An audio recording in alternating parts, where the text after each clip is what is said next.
تو سردار کاہن تو ایک ہی ہوتا ہے، جبکہ وہ سردار کاہنوں کو جمع کرتا ہے، مطلب ہیکل میں خدمت کرنے والے سبوں، کاہنوں اور سردار کاہن کے خاندانوں کو طلب کرتا ہے تاکہ سب پتہ کریں کہ کون بادشاہ پیدا ہو گیا ہے، کیونکہ میری تو نیندیں اڑ گئی ہیں اور میرے ساتھ دکھ میں شریک ہوں۔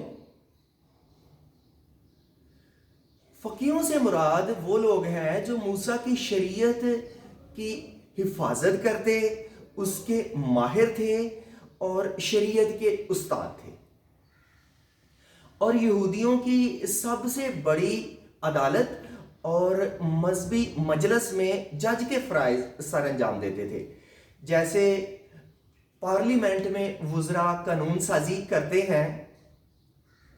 تو ان کاہنوں اور فقیہوں نے فوراً میکا 5:2 کا اقتباس کیا کہ یہ پیشن گوئی ہے، آئے بیت لحم افراطہ کے علاقے، تو یہودا کے ہزاروں میں شامل ہونے کے لیے چھوٹا ہے، تو بھی تجھ میں سے ایک سردار، ایک شخص نکلے گا جو اسرائیل کا حاکم ہوگا۔ موجودہ فلسطین میں اس وقت کئی بیت لحم تھے، جبکہ نشاندہی کی گئی ہے کہ وہ بیت لحم افراطہ کے علاقے میں ہے جو یہودا کے قبیلے کی حدود میں واقع ہے۔ داؤد بادشاہ کا تعلق اسی بیت لحم سے تھا کیونکہ اس کا گھرانہ یہیں آباد تھا، اور یسوع کو بھی اسی گھرانے سے آنا تھا۔ 7ویں آیت میں لکھا ہے، ہیرودیس نے مجوسیوں کو چپکے سے بلا کر ان سے تحقیق کی کہ وہ ستارہ کس وقت دکھائی دیا تھا۔ وہ مجوسیوں سے زیادہ شواہد اکٹھے کرنے کی کوشش کرتا ہے تاکہ بعد میں یسوع پر ہاتھ ڈالنا آسان ہو۔ اپنی بری نیت وہ مجوسیوں پر ظاہر نہیں کرتا، بلکہ مکاری سے درخواست کرتا ہے کہ جب بچہ ملے تو مجھے بتانا، مجھے خبر دینا، تاکہ میں بھی آ کر اسے سجدہ کروں۔ 9ویں آیت میں لکھا ہے، وہ بادشاہ کی بات سن کر روانہ ہوئے، اور دیکھو جو ستارہ انہوں نے پورب میں دیکھا تھا وہ ان کے آگے آگے چلا، یہاں تک کہ اس جگہ کے اوپر جا کر ٹھہر گیا جہاں وہ بچہ تھا۔ ستارہ ان کی رہنمائی کرتا رہا جب سے وہ اپنے ملک سے چلے۔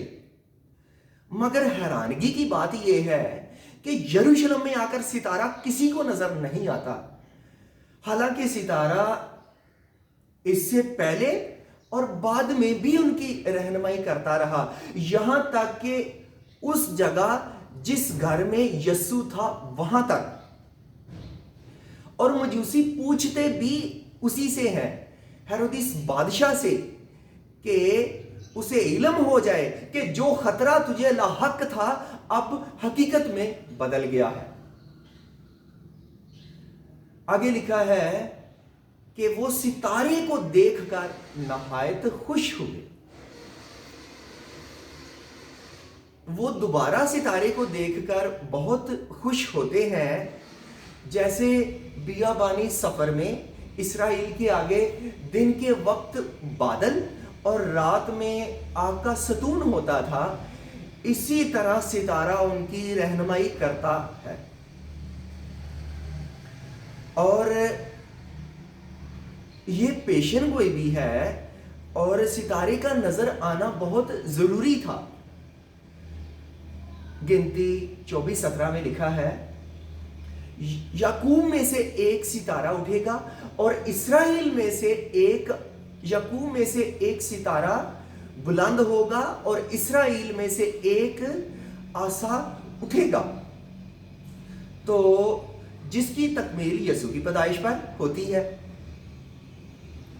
11ویں آیت میں لکھا ہے، اور اس گھر میں پہنچ کر بچے کو اس کی ماں مریم کے پاس دیکھا اور اس کے آگے گر کر سجدہ کیا، اور اپنے ڈبے کھول کر سونا اور لبان اور مر اس کو نظر کیا۔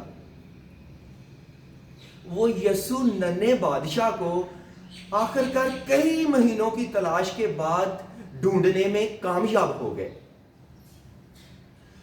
اور جب مجوسی دیکھتے ہیں وہ کسی قسم کا شک نہیں کرتے کہ یہ کسی محل میں کیوں نہیں پیدا ہوا، یہ تو معمولی سا گھر ہے، بلکہ وہ جلدی سے گر کر یسوع کو سجدہ کرتے ہیں اور اپنے تحائف سونا، لبان اور مر اسے نظر کرتے ہیں، جو اسی ترتیب سے اس کی زندگی میں پورے ہوتے ہیں۔